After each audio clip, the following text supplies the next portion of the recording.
Güvən test toplusu biokimya mövzusu sual 121-də qalmışdıq və davam edirik. 121-də bizə deyir ki, əgər DNT-də mövcud olan hidrogen rabitələrinin sayını N ilə işarə etsək, bu molekulda mövcud olan nukleotidlərin ümumi sayını necə taparıq və nukleotidlərin sayı bir-birinə də bərabər deyil deyir. Hidrogen rabitəsinin düsturunda H rabitə bərabərdir. Nukleotidlərin ümumi sayı üstə gələk guanin və ya sitazinin sayı idi. Bizə hidrogen rabitəsini N veribdir. N-i yerinə qoyub yazırıq. Bərabər nukleotidin sayı üstə gələk guanin və sitazinin sayı. Və biz buradan ümumi nukleotidlərin sayını tapacağımız üçün böyük N bərabərdir. Hidrogen rabitələrin sayı çıxılsın guanin və ya sitazin. Burada variantlarda isə A variantında N çıxılsın S sitazin göstərilibdir bizə. Ona görə doğru cavab A variantıdır 121-də. Baxaq 122-ci suala. Nöqtələrin yerinə uyğun gələn ifadəni müəyyən edin deyir 121-ci sualda. Ribosomun translyasiya edən sahəsinin ölçüsü 2 tripletin uzunluğuna bərabərdir. Cavab E variantı. Nəyə görə bunu belə deyirik? Ribosomun bu kiçik hissəsi, bu da olsun böyük hissəsi. Burada məsəl üçün deyirəm A, G, S, A, S, G və s. şəklində tripletlər ola bilər. 2 ədəd olur və ribosom translyasiya edərkən onun sahəsinin ölçüsü, translyasiya edən hissənin ölçüsü bu 2 dənə tripletin ölçüsü qədər ola bilər.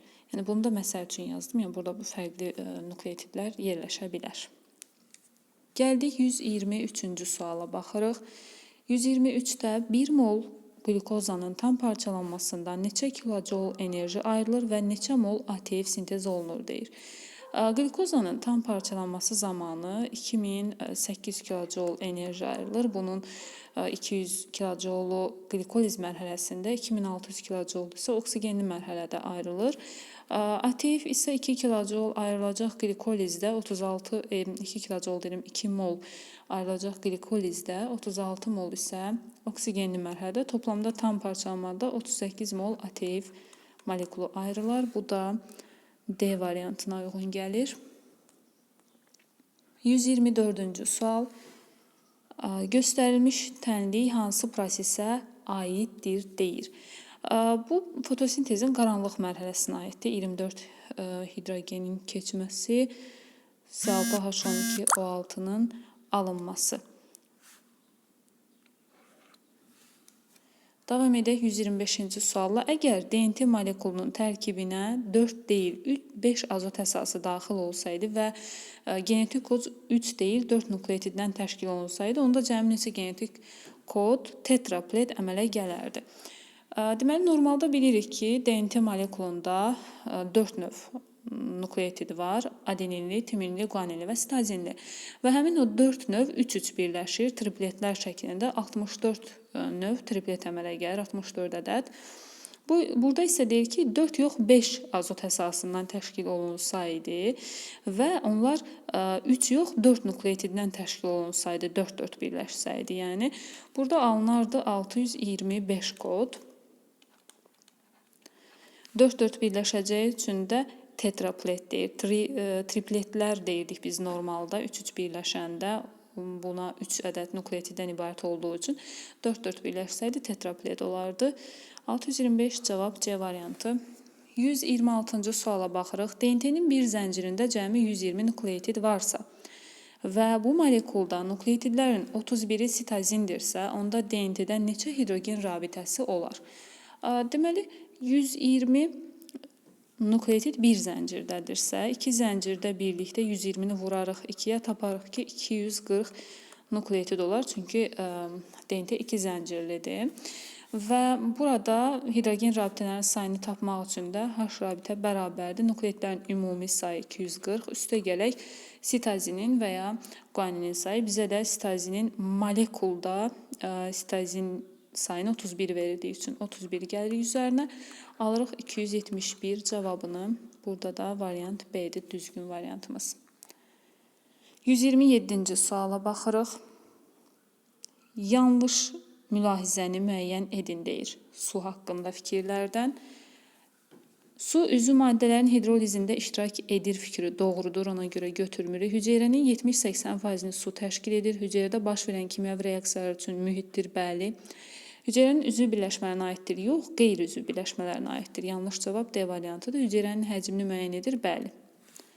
128-ci suala baxırıq. 250 amin turşusu halqasından ibarət olan bir zülal molekulunun sintezi maksimum nə qədər müddətə başa çatar? Deməli, bir amin turşusu birləşirdi 1/5 saniyədə, 250 isə 1/5-ə vuranda taparıq 50 saniyə. Davam edirik 129-cu sualla. Burada bir ədədi ilə göstərilən zülalın ikincili quruluşudur. 2 ədədi ilə göstərilən birincili quruluşudur. Yəni bunu əslində belə də yazmaq olar. Deməli, burada ikincili quruluş B-dir. İkinci göstərilən birincili quruluş A-dır. Üçüncülü quruluşa uyğun gəlir, yəni C. Dördüncülü quruluşa da D uyğun gəlir. B, A, C, D bu doğru cavab E variantı. 130 insanın 18 kiloqram sümük toxumasında nə qədəri sudur? İnsanda sümük toxumasının 20% sudan təşkil olunubdur. 18-in 20%-ni taparıq, yəni 18-i vurarıq 20-yə, bölərik 100-ə. Buradan da 3,6 kiloqram tapmış olarıq. A variantı. 131 tripeptid molekulda neçə peptid rabitə olur? Tripeptid rabitə deyirsə, yəni burada tri 3 deməkdir. 3 amin turşusunun birləşməsindən əmələ gəlmişdir. 3 amin turşusu bir-biri ilə birləşərkən peptid rabitələrlə birləşəcək və burada 2 ədəd peptid rabitə əmələ gələr. Baxırıq 132-ci suala. Verilmiş sxemlərin hansında X və Y ilə göstərilmiş birləşmələr müxtəlif adlarla adlandırıla bilməz. Yəni bir tip adla adlandırırlar. Birincidə göstərdiyi 2 fosfat turşusu qalığı 1 makroelektrik rabitə ADF-dir. Yəni bu quruluş başqa heç bir adla adlandırıla bilməz. Üçüncüdə göstərdiyi 3 fosfat turşusu 2 makroelektrik rabitə, riboza hissəsi, azotlu əsas hissəsi, bu da ATF-dir. İkinci ilə göstərilən isə ola bilər ki, bir dənə fosfat turşusuna görə ameyf olsun. Ola da bilər ki, nukleotid olsun. Yəni uyğun gəlir əslində RNT-nin nukleotidlərinə də. Ona görə burada bir adla adlandırıla bilər, 1-lə 3, yəni A variantı. 133. DNT-nin bir zəncirinin müəyyən hissəsində sitazin olmazsa, onda bu sahədə amin turşuları kodlaşdıran cəmi neçə müxtəlif triplet olar? DNT-də adenin, guanin, sitazin, timin nukleotidləri var. Bizə deyir ki, sitazin olmazsa. Sitazin olmazsa 3 nukleotid 3-3 birləşsə 27 kod olar və 27 koddan neçə müxtəlif triplet kodlaşdırar deyil. Birini çıxarıq. Səbəb isə o bir dənə ATT-dir və kodlaşdırmır. Stop koddur. Ona görə qalır 26. Cavabımız da A variantı.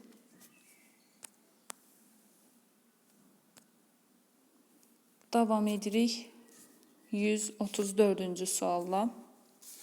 134-cü sualda məlumat RNT-nin bir polisomdan bir dəfə keçərsə, məlumat RNT-si bir polisomdan bir dəfə keçərsə, maksimum neçə molekul zülal sintez olunar deyir. Əgər məlumat RNT-si polisom 4 və 40 ribosomun birləşməsindən əmələ gəlir, çünki zülal sintezi zamanı tək ribosom zülalın sintezini həyata keçirmir demişdik, minimum 4, maksimumda 40 ribosom olmalıdır.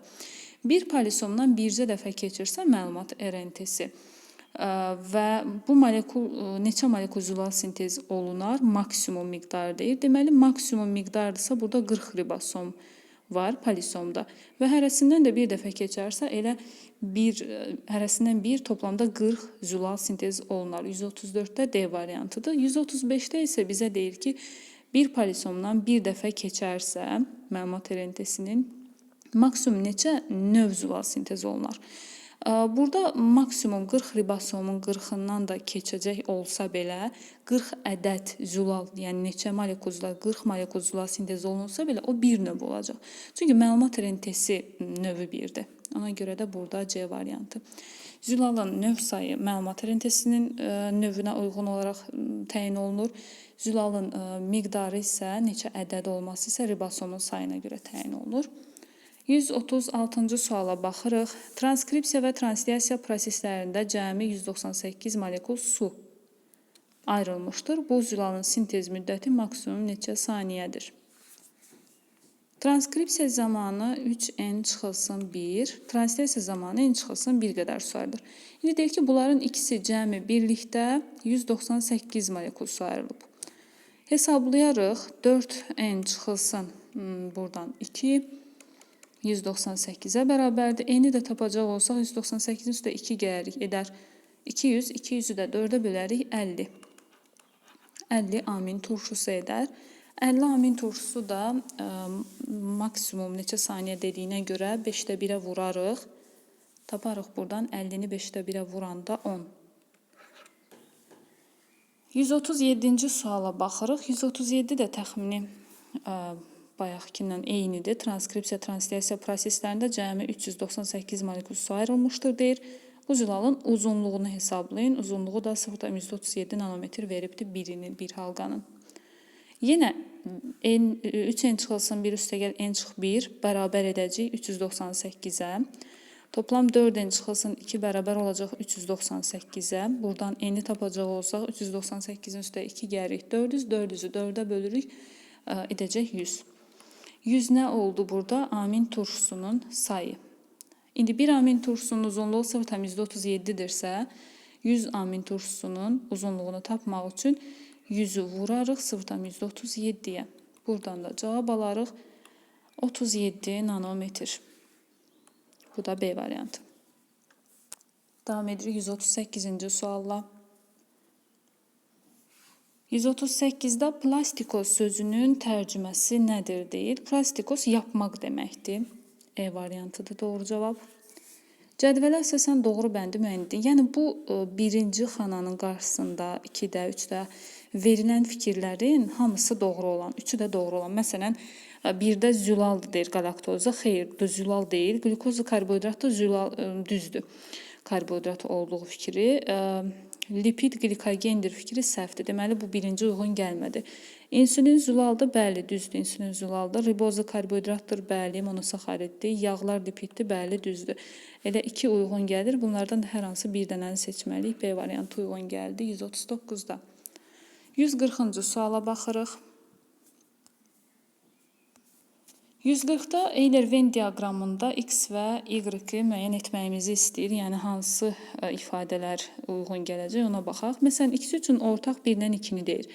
1, yəni biopolimerdirlər fikri, həm X, həm də Y üçün ortaqdır. Baxaq, əgər X DNT olsa biopolimerdir, düzdür. Məlumat RNT-si olsa biopolimerdir.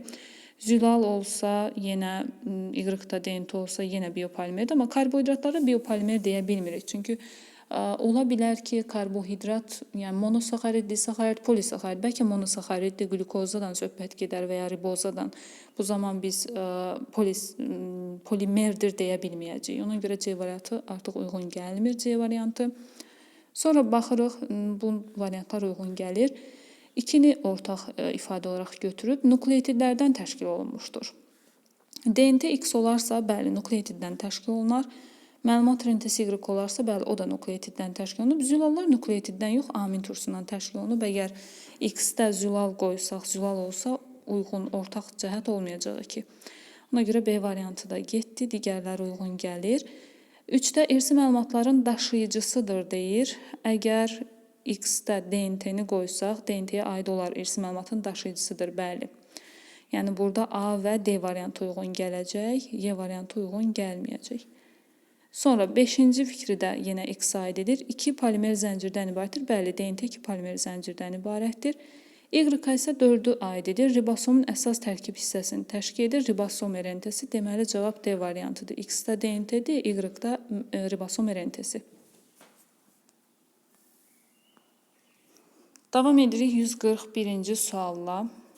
141-də DNT molekulunun müəyyən bir sahəsindəki ortofosfat turşularının sayını bilməkdə bu sahədəki nəyin sayını hesablaya bilmərik?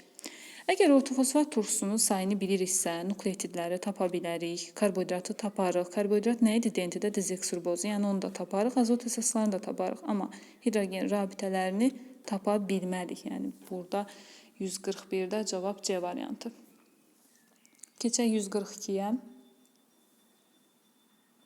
142-də də yenə Euler-Venn diaqramında uyğun olaraq X-i müəyyən edilir. Yəni X-i üçün də ortaq olan fikri tapmalıyıq burada. Deməli, birində RNT-nin adenini nukleotidini, birində də ATF-i veribdir. Oxşar fərqli cəhətlərini baxaq.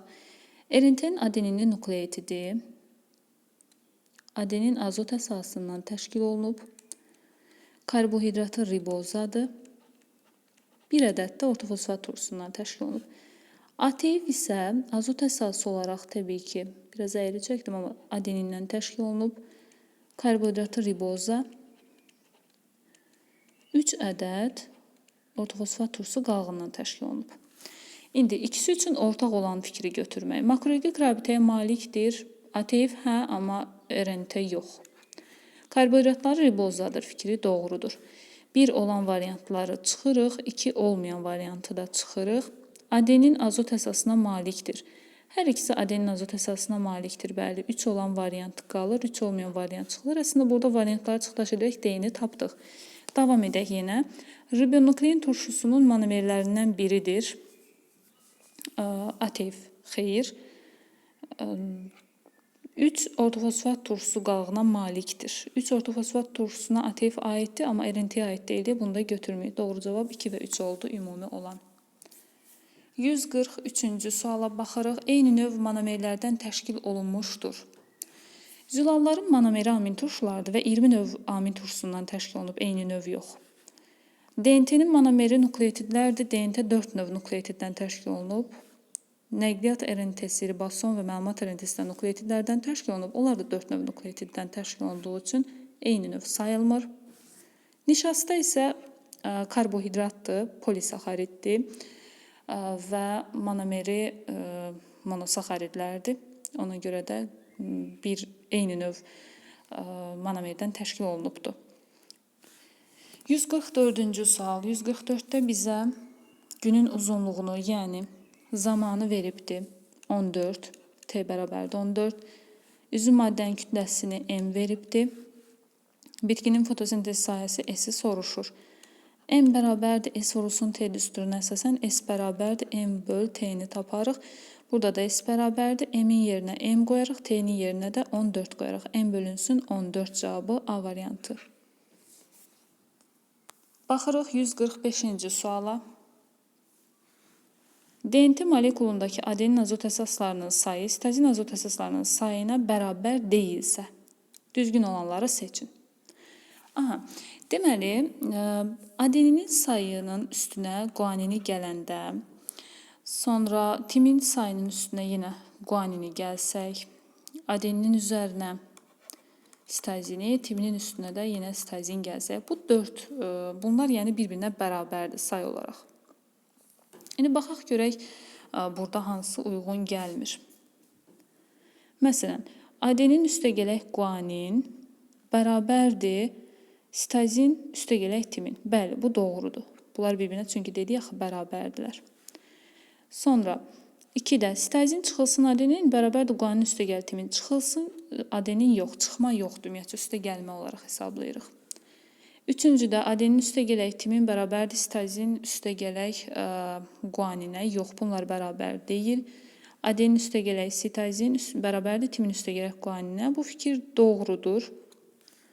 Guanin bölünsün adenin bərabərdir timin bölünsün sitazin. Yox, sitazin bölünsün timinə bərabərdir. Guanin bölünsün adenin bərabərdir sitazin bölünsün timinə. Burada 5-də yanlışdır. 1 və 4 doğrudur. Y variantı. 146-cı suala baxırıq.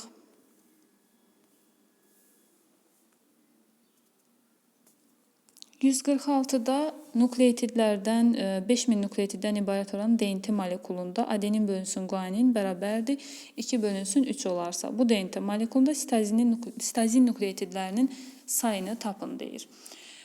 Deməli, bizə əslində verdiyi cavab, yəni verdiyi rəqəm nukleotidlərin ümumi sayı 5000-dir.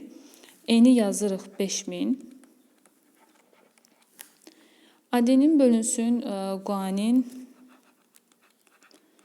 bərabərdir 2 bölü 3 kimi veribdir. Deməli, adenindən 2 ədəddir, guanindən 3 ədəddir. Burada yaza bilərik də. 2 dənə adenin, 3 dənə guanin.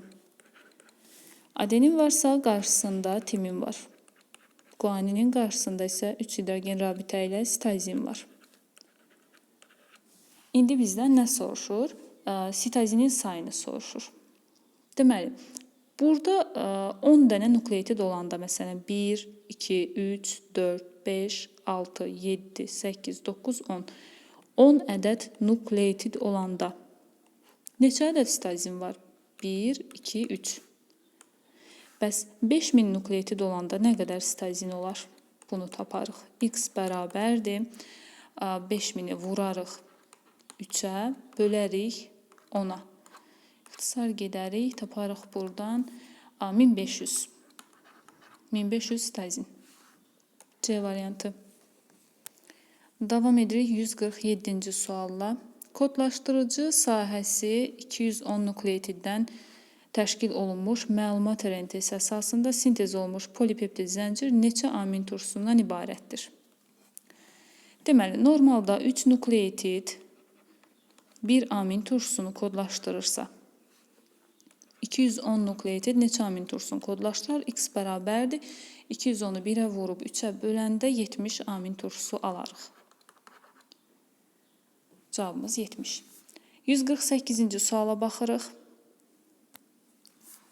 DNT molekulunun bir zəncirində guanin və sitozin nukleotidlərinin cəmi adenin və timin nukleotidlərinin cəmindən 2 dəfə çoxdur. Bu DNT molekulunda 120 hidrogen rabitəsi olarsa, həmin molekulda adenin və timin nukleotidlərinin ümumi sayı neçə olar? Deməli, adeninlərin sayı, guanin və sitozin nukleotidlərinin cəmi, guanin üstə gələk sitozinin cəmi, adenin və timin nukleotidlərinin cəmindən 2 dəfə çoxdur. 2 dəfə çoxdur adenin və timinin cəmindən. Onda belə yazaq da. 2 dənə guanin var deməli, 2 dənə sitozin var. 1 adenin var, 1 timin. Qarşısında da guaninin təbii olaraq sitozin, sitozinin qarşısında guanin, adeninin qarşısında timin, timinin qarşısında adenin var. Adenin və timinlərin cəmi 4 ədəd olanda, yəni 4 ümumi cəm 4-ə bərabər 4 nukleotid olanda 16 hidrogen rabitəsi var. Saya bilərik. Bu aradakı 1, 2, 3, 4, 5, 6, 7, 8, 9, 10, 11, 12, 13, 14, 15, 16 hidrogen rabitəsi var. Bəs 120 hidrogen rabitəsi olanda nəyə bərabər olur bu cəm? X-i buradan taparıq. 120-ni 4-ə vurub 16-ya böləndə 30. Cavabımız 30. Davam edirik 149-cu sualla. 149-da bir zəncirində 9000 ortofosfat turşusu qalığı olan DNT molekulunda 4000 sitozin nukleotidi varsa, həmin molekulda adenin nukleotidlərin ümumi sayını tapın deyir. Deməli, ortofosfat turşusunun ümumi bir zəncirdəki miqdarı 9000-dir. Molekulunda, DNT molekulu, yəni 2 zəncirdə tapmaq istəyirsə 2-yə vurarıq. Buradan taparıq 18000. 18000 ortofosfat turşusu qağını tapmışıqsa, deməli 18000 karbohidratı tapmışıq, həm də 18000 nukleotidlərin ümumi sayını tapmışıq. Yəni tapa bilirik də buna əsasən. Sitozinin miqdarını isə bizə veribdir 4000. 4000 sitozin varsa, deməli 4000 də guanin var. Onda 18.000 nukleotiddən, ümumi nukleotid sayından çıxarıq biz 8.000-i. Çıxılsın 8.000. Buradan taparıq 10.000. Həmin bu 10.000 adenin və timinin cəmidir. 2 yerə böləcək olsaq 5.000 düşər adeninin payına, 5.000 də düşər timinin payına. Bizdən də adeninin ümumi sayını soruşurdu. Bunu da tapdıq ki 5.000-dir. Davam edirik 150-ci sualla. Əgər qlikoliz prosesində 20 mol ATF sintez olunubsa, 20 mol ATF sintez olunubsa, bu zaman neçə mol qlikozla parçalanmağa məruz qalıbdır? Qlikoliz prosesi deməli oksigensiz parçalanma mərhələsidir. Oksigensiz parçalanma zamanı normalda 1 mol glikozadan 2 mol ATF alınır. Əgər 20 mol ATF alınıbsa, neçə mol glikoza? X bərabərdir. 20-ni 2-yə böləndə 10 mol. Davam edək 151-ci sualla. 45 amin turşulu qalığından ibarət olan zülalın nisbi molekul kütləsi nə qədərdir? 1 amin turşusunun nisbi molekul kütləsi zülal daxilində 110-dur. 45-i də 110-a vurarıq. Taparıq buradan 4950. 152-ci suala baxırıq. DNT-nin bir zəncirinin müəyyən hissəsində sitazin olmazsa, onda bu sahədə amin turşu kodlaşılan adeninlə başlayan maksimum neçə növ triplet olar? Yenə adenin, timin, guanin və sitazinli nukleotidlərdən ibarətdir. DNT sitazin yenə olmazsa deyir. Bu zaman amin turşu kodlaşdıran adeninlə başlayan. Əgər sitazin olmazsa, deməli burada 3 növ nukleotid var. 3 növ nukleotid 3-3 birləşərək 27 triplet əmələ gətirəcək. 27 tripleti də bu 3 nukleotid arasında bərabər bölsək, 9-u adeninlə başlayar, 9-u timinlə, 9-u da guaninlə. Adeninlə başlayan maksimum neçə növ triplet olar deyiriksə, kodlaşdıran amma zülalı. Kodlaşdıran və adeninlə başlayanı soruşduğuna görə ATT tripleti zülal kodlaşdırmır, amma adeninlə başlayır. Ona görə 9-dan biri bu bir dənə ATT-ni çıxarıq, qalar 8. 153-cü sual. Virusun müdafiə pərdəsinin hərəsi 100 amin turşusundan ibarət olan 100 zülal molekulu təşkil edir. Deməli, 100 dənə zülal molekulu var və hər bir dənəsi 100 amin turşusundan ibarətdir. Bu zülal molekulunun biosintez zamanı translyasiya prosesində neçə molekul su ayrıldığını hesablayın. Normalda deməli N çıxılsın, bir qədər su ayrılırdı. N 100-dür, 100 ədəd amin turşusu çıxsaq birini qalar 99. Amma zülal 100 ədəddir. Deməli bu 99-u 100-ə vurmalıyıq biz. Taparıq buradan 9900. Cavabımız elə bu. Neçə molekul su? 9900 molekul su. Suyu buradan tapdıq, amma zülalın sayı 100 olduğuna görə 100-ə vuranda da belə bir son rəqəm tapırıq. 154-cü suala baxırıq. DNT molekulunun bir telində 60 adenin və 30 timin nukleotidi var. Çəkirik DNT-nin o bir dənə telinə. Əslində 2 teldir, amma birində. Deməli, 60 dənə adenin var. 30 dənə də timin var. Ümumi hidrogen rabitələrinin sayı 480-dir. Onda bu molekulda ümumi neçə nukleotid var? Deməli, bir teldə 60 adenin varsa onun qarşısında 60 timin var. 30 timin varsa onun qarşısında 30 adenin var. Biz tapmalıyıq əvvəlcə guaninlə sitazinin sayını ki, sonra ümumi nukleotidləri toplayıb nukleotidin sayını tapaq. Hidrogen rabitəsinin düsturundan istifadə edə bilərik. H rabitə bərabərdir 2 dənə adenin üstə gələk 3 dənə guanin və ya 2 timin üstə gələk 3 sitazin düsturundan da istifadə edərik. Hidrogen rabitəsi sayı 480-dir. 2 adenin 2 vurulsun. Adeninlərin sayı burada 60-dır, burada isə 30-dur. Yəni ümumi molekulda toplamda 90-dır. 60 üstə gələk 30, 90-ı vururuq 2-yə, üstünə gəlir 3 guanini. 3 ədəd guanin bərabərdir 480, hidrogen rabitəsi çıxılsın, 90-ı 2-yə vuranda eləyəcək 180. 3 guanin bərabərdir. 480-dən 180 çıxanda 300. 300-ü də bölsək 3-ə, guaninlərin sayı 100 ədəd. Guaninin sayı 100-dürsə, deməli sitazinin də sayı 100-dür. İndi bizdən soruşurdu ki, neçə nukleotid var molekulunda DNT, yəni iki zəncirdə birlikdə. Deməli 100 dənə tapdıq ki, ümumilikdə guanin var. 100 dənə sitazin var. 90 dənə adenin var. 60 burada, 30 burada. 90 dənə də sitazin, 30-u burada, 60-ı burada, timin. Toplamı bunların edəcək 380. Davam edirik 155-ci sualla. Bunları silək.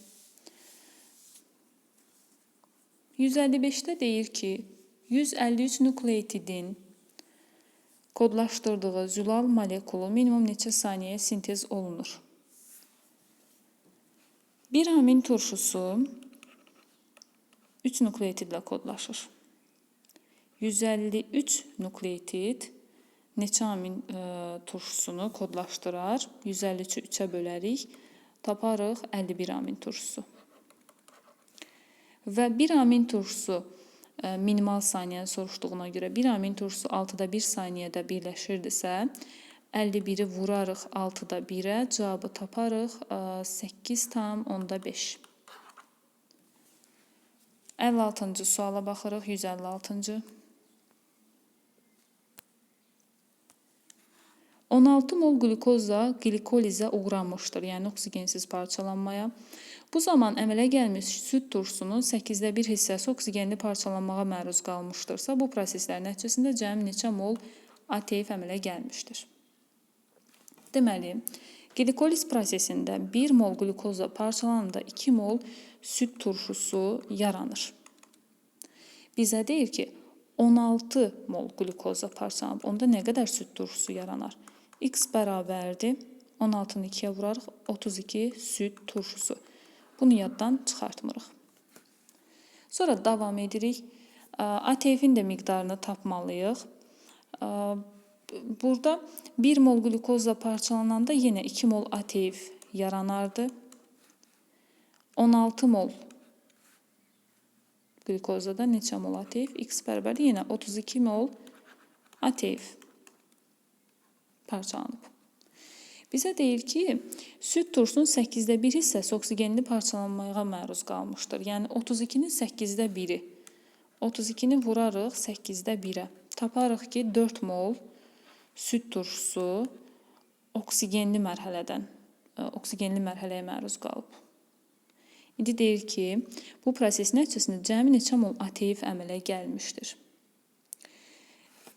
Burada 32 mol əmələ gəlmişdir glikolizdən. Oksigenli mərhələdən də ümumiyyətcə 2 mol süd turşusu alınanda 32 mol ATF alındığına görə 4 mol süd turşusunda X qədər ATF, X də bərabərdir. 32-ni 4-ə vuranda edəcək 72 ATF. Və ümumilikdə nə qədər ATF alındı? Bayaq 32 alınmışdı 16 mol glukozanın parçalanmasından. Sonra da 4 mol süd turşusunun parçalanmasından da 72. 32 ilə 72-ni toplayanda edəcək 104 mol. Doğru cavabımız 104 moldur. 156-cı sualda. Davam edirik 157-ci suala. 157-ci sualda bizə belə bir zəncirini veribdir DNT-nin. Bir zəncirini veribdir. Bu zəncirdən ikinci bir hissəsi, ikinci zənciri sintez olunarsa, arada neçə hidrogen rabitəsi olar? Deməli, adeninin qabağında timin yerləşəcək. Timinlə adenin arasında 2 hidrogen rabitəsi. Timinin qabağında adenin, guaninin qarşısında sitazin, yenə guaninin qarşısında sitazin, sitazinin qarşısında guanin, adeninin qabağında timin, sitazinin qabağında guanin, timinin qabağında adenin, timinin qabağında yenə adenin. Saysaq burada 1, 2, 3, 4, 5, 6, 7, 8, 9, 10, 11, 12, 13, 14, 15, 16, 17, 18, 19, 20, 21, 22 dənə hidrogen rabitəsi yaranmış olar. 157-ci sualda cavab 22. 158-ci suala baxırıq. 158-də dəvənin bir hürgücündə yağların parçalanması zamanı 19.450 kilojul enerji əmələ gəlmişdir deyir və bu zaman pi toxumasından neçə qram su ayrılmışdır. Normalda 1 qram yağ oksidləşəndə 38,9 kilojul enerji ayrılır. Yaxşı, bəs 19.450 kilojul enerji nə qədər yağın parçalanmasından ayrılıb? Tapırıq buradan x-i 500 qram yağın parçalanmasından. 1 qram yağ oksidləşəndə 1,1 su ayrılırsa, bəs 500-ü oksidləşəndə nə qədər su ayrılar? Buradan da tapırıq 550 su ayrıldı. Sonra 159-cu sualla davam edirik. DNT-nin molekul kütləsi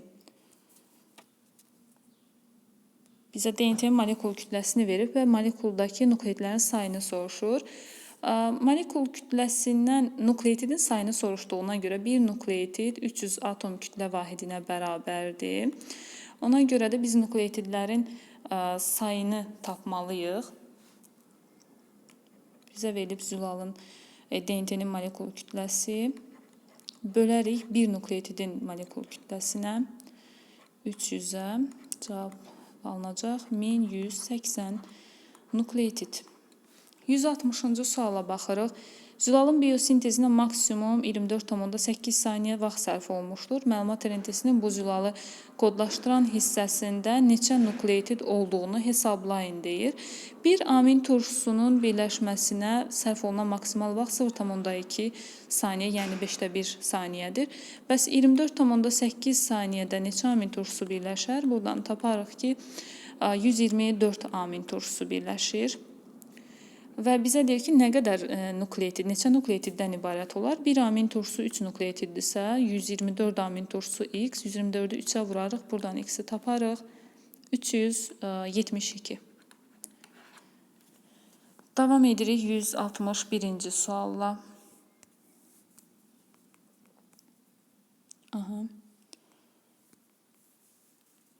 Buraları biraz təmizlədim.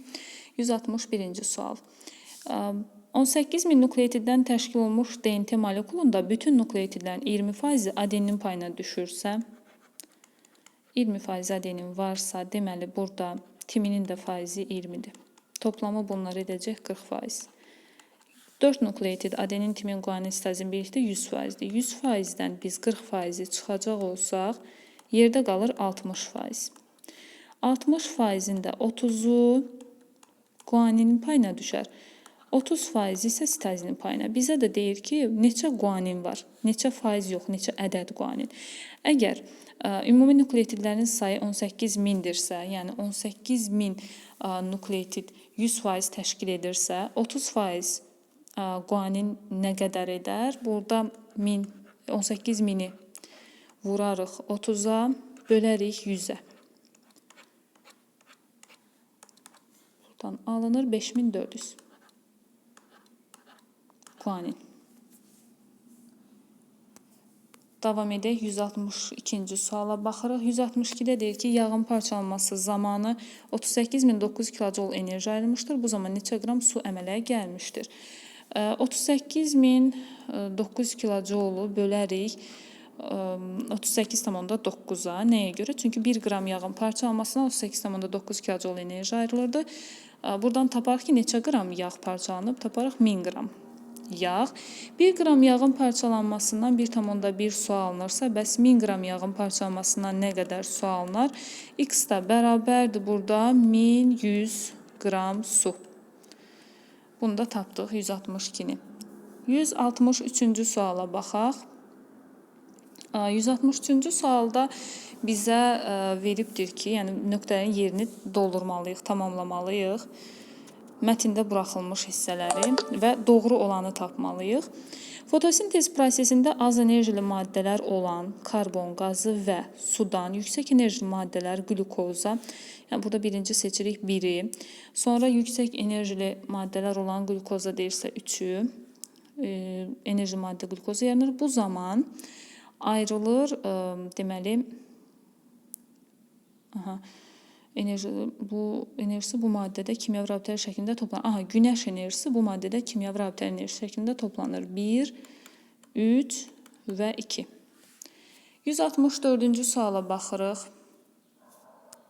164-də verilənləri əvvəlcə yazmalıyıq. Deməli, bizə deyir ki, DNT-nin bir zəncirində 300 adenin, 400 guanin, 200 sitozin, 500 timin azot əsası var. Bu zəncirə komplementar olan digər zəncir əsasında sintezlənmiş məlumat RNT-sində variantlardan hansı olar? Bunu soruşur. Əgər adenin miqdarı bir zəncirdə 300 ədəddirsə, guaninin miqdarı 400-dür, sitozinin miqdarı 200-dür, timinin miqdarını isə 500 veribdir. Söhbət bir zəncirdən gedir. Deməli, digər zəncirdə burada timinin miqdarı 300-dür, burada sitozinin miqdarı 400-dür, guaninin miqdarı 200-dür, adeninin miqdarı yenə ikinci zəncirdə də 500-dür. Bunları tapandan sonra davam edirik. Bu ikinci zəncirdən əsasında sintezlənmiş məlumat RNT-sində nə olar? Deməli, ikinci zəncirdə dedik ki, timinin miqdarı 300-dür. Deməli, buradakı məlumat RNT-sinin də yazaq. Deməli, burada məlumat RNT-si sintez olunacaq olsa, ikinci əsasında, məlumat RNT-sində də timinin qarşısında 300 dənə adenin dayanar. Sitozin 400-dürsə, sitozinin qarşısında 400 dənə guanin dayanar. 200 guanin varsa, 200 sitozin dayanar məlumat RNT-sində. 500 adenin varsa, 500 urasil dayanacaq. İndi buradakı fikirlərə əsasən aşağıdakıları təyin etməliyik. 400 guanin azot əsası var məlumat RNT-sində. Məlumat RNT-sində bəli, guanin azot əsası 400-dür. Ona görə 1-i götürürük. Sitozin və guanin azot əsaslarının sayı bir-birinə bərabərdir. Xeyr, sitozin 200-dür, guanin 400-dür. Ona görə bərabər deyil. 1400 dezoksiriboza var. 1400 dezoksiriboza olmaz, çünki toplasaq bütün nukleotidləri deməli edəcək. Burada 200 ilə 300, 500, 500 ilə 500, 1400 edəcək. 1400 dezoksiriboza, dezoksiriboza yoxdur, çünki məlumat RNT-sində riboza olur, dezoksiriboza olmur. 4 ona görə doğru deyil. Adenin azot əsaslarının sayı sitozin azot əsaslarının sayından azdır. Adenin sayı sitozinin sayından az deyil. Əksinə 300 adenin var, 200 sitozin çoxdur. Bu da doğru deyil. 1400 fosfat turşu qalığı var. Bəli, toplasaq nukleotidlərin sayı edəcək 1400. 1400 riboza, 1400 ortofosfat turşu qalığı var. 500 adenin azot əsası var. Xeyr, 500 yox, 300 adenin azot əsası var. Ona görə 6 səhvdir. Burada doğru cavab 1 və 5. Davam edirik 165-ci sualla. Zülalların molekul kütləsinin artması sırası ilə düzün. Deməli, insulin 5700 idi. Hemoglobin 65000. Sonra albumin zülalı yumurta, albumin 36000. Titin 138 atom amin turşusu qalığından ibarət idi. Ribonukleaza 127000. Artma sırası ilə düzün deyirsə, titinin 38138 amin turşusundan ibarətdir. Onu da 110-a vursaq, ən böyük alınacaq titində. Titini ən sona qoyarıq ona görə də. Sonra titindən sonra gəlir ribonukleaza 127000, yəni 5-ci. Ondan sonra əvvəldə yəni gəlməlidir ribonukleazadan daha kiçik olanı, deməli olmalıdır 65000 olan hemoglobin. Sonra 36000 olan albumin, yumurta zülalı. Ən sonda, yəni ən kiçik olan da insulindir. 5700. Artma sırası ilə düzdüyümüzə görə 4, 1, 2, 5, 3. 166 nuklein turşularının tərkibinə aiddir, deyir. Aiddir nuklein turşularının tərkibinə fruktoza yox, riboza, RNT növlərində var, riboza. Sonra glukoza yox, galaktoza yox, bir də dezoksiriboza da DNT-də var. 2 və 3. 166 nuklein turşularının tərkibinə aiddir, deyir. Aiddir nuklein turşularının tərkibinə fruktoza yox, riboza, sonra glukoza yox, galaktoza yox, bir də dezoksiriboza da DNT-də var. 2 və 3. 167 Keçirik 167-ci suala. Hidrofob maddələri seçin. Hidrofob nə deməkdir? Yəni suyu sevməyən, suda yaxşı həll olmayan, selluloza, polisaxariddir və suda yaxşı həll olmur. Bir də xitin, mürəkkəb karbohidratlar suda yaxşı həll olmur. Qlükoza və saxaroza nisbətən, qlükoza daha yaxşı həll olur, saxaroza da nisbətən həll olur. Burada 1 və 4 hidrofoblar. 168 verilmiş maddələrdən hansıların quruluşunda makroergik rabitə var? ATF-in quruluşunda var. ADF-in quruluşunda da var. 1 və 5-də. AMF-də yoxdur. Çünki bircə dənə ortofosfat turşusu qalığı var. Ona görə yoxdur. 169-a baxırıq. Verilmiş proseslərdən hansıları hüceyrədə xlorofil olduğunu göstərir? Deməli, qlükozanın sintezi göstərir ki, xlorofil var. Bir də oksigenin əmələ gəlməz. Çünki fotosintezin əmələ gəlir oksigen. Sonra 170-ci suala baxırıq. 170-də nə deyir bizə? Quruluş sxemi verilmiş maddələrdən hansılar RNT-nin monomeri deyil? RNT-nin monomeri ola bilər urasil riboza, bunu seçmirik, deyil olanı götürməliyik.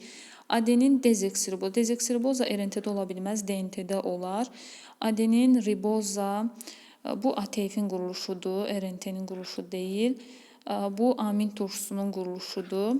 Sitazin riboza bu ola bilər. Ona görə 2, 3 və 4 cavablarını götürürük 170-də.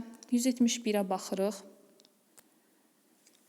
Tərkibində peptid rabitələri olan maddələri seçin. Peptid rabitələri olan zülallar olmalıdır. Çünki zülalların monomeri amin turşulardır. Amin turşular da bir-birindən peptid rabitə ilə birləşir.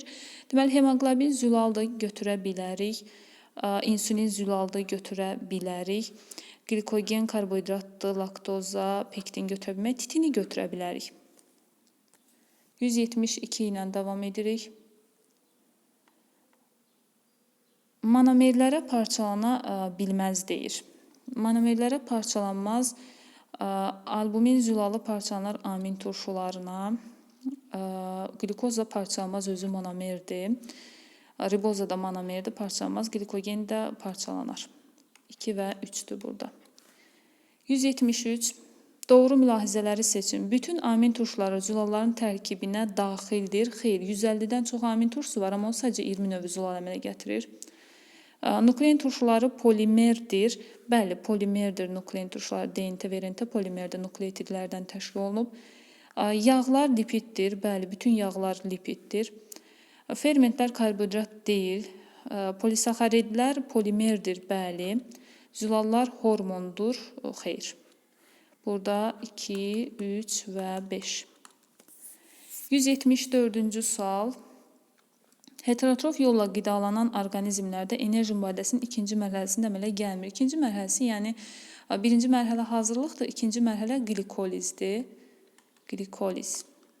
Burada da əmələ gəlmir nə?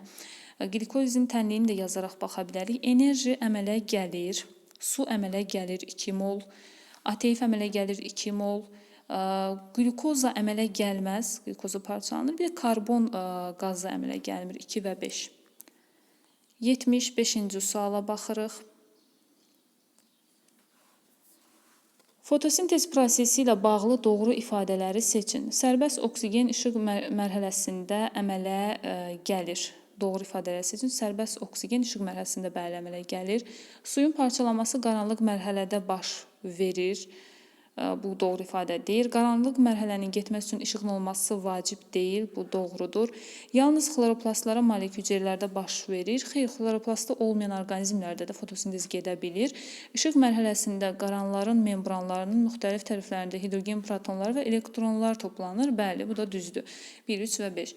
176 bütün nukleotidlərdə olur. Bütün nukleotidlərdə olur. Ortofosfat turşusu qalığı olur və karbohidrat hissəsi olur. Əgər DNT-dirsə dezoksiriboza, RNT nukleotididirsə bu zaman da riboza olur. Davam edək 177-ci suala. Artıq sona yaxınlaşırıq. Hüceyrələrin tərkibinə daxil olan zülal, lipid və karbohidratlar üçün ümumi olan funksiyaları seçin. Ümumi olan funksiya burada zülal, karbohidrat və lipidin üçü üçün də ümumidir. Məsələn, inşaat funksiyası, üçü də inşaat funksiyası yerinə yetirir. Bir də enerji. Karbohidrat və zülal parçalananda 1 qramdan 17,6, yağ parçalananda 38,9 kilojul enerji ayrılır. Bu onların ümumi funksiyası oldu. 178-ci sual. Sxemdə məlumat rentesi zəncirinin müəyyən bir hissəsi verilmişdir. Sxemə əsasən yanlış olanı seçin. Deməli, yanlış olan birdə nə deyir? Y dezoksiribozadır. Baxaq Y nədir? Y dezoksiriboza yox, riboza olar. Çünki söhbət məlumat rentesindən gedir. Ona görə yanlış ifadədir, elə 1. Sonra X timin azot əsasıdır. X timin ola bilməz, urasil ola bilər. Ona görə elə 2 də yanlışdır. Məlumat rentesində timin olmur. Z ortofosfat turşusu qalığıdır. Bəli, bu düzdür, bunu götürmürük.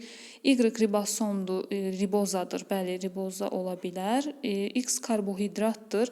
Karbohidrat yox, azot əsasıdır X. Ona görə də 1, 2 və 5-ci suallar yanlışdır. 179-cu suala baxırıq. 179-cu sualda bizə deyir ki, oksigenli mərhələdə 5200 kilojul enerji ayrılıb, uyğunluğu müəyyən edin. Deməli, əgər 5200 kilojul enerji ayrılarsa, normalda oksigenli mərhələdə 2600 kilojul enerji ayrılanda 6 mol CO2. Bəs 5200 kilojul enerjidə nə qədər karbon qazı? X taparıq buradan, 5206-ya vurub 2600-ə böləndə bunlar ixtisar gedər. Buradan qalır 12. Karbon qazının miqdarı 12 olur. Yəni, ikinci sualın cavabı B variantıdır. Sonra davam edirik. Məsələn, ATF-in miqdarını tapmaq istəsək, normalda 2600 kilojul enerji olanda 36 enerji alınanda 36 mol ATF, 5200 kilojul enerjidə neçə mol ATF? 36-ya vurub 2600-ə bölərik. Bunlar ixtisar gedərik, qalar deməli 72 molda ATF alınar buradan. ATF-də də D-dir. Üçüncüdə 5200 kilojulda nə qədər su alınar? 2600-də alınırdı 42. 5200-ü 42-yə vurub 2600-ə böləndə alınan suyu miqdarı da 84 qram olar. Bu da E variantı. Sonuncu sual 180-ci suala baxırıq. 180-də uyğunluğu müəyyən edindir. Kimyəvi maddələr verib DNT-ni, RNT-ni və ATF-i xüsusiyyətlərini verib də hansına uyğundur onu taparıq indi. Deməli, enerji ilə zəngin makroeqik rabitələri vardır ATF-in.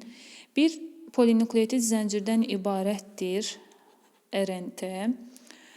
Spiral halında burularaq bir-birinə sarılmış iki polinukleotid zəncirdən ibarətdir DNT. Tərkibində urasil azotlu əsası vardır, bu da RNT. Karbohidratı dezoksiribozadır, bu da DNT. Bitdi. Bununla da güvən ikinci hissə biokimya suallarını tamamladıq.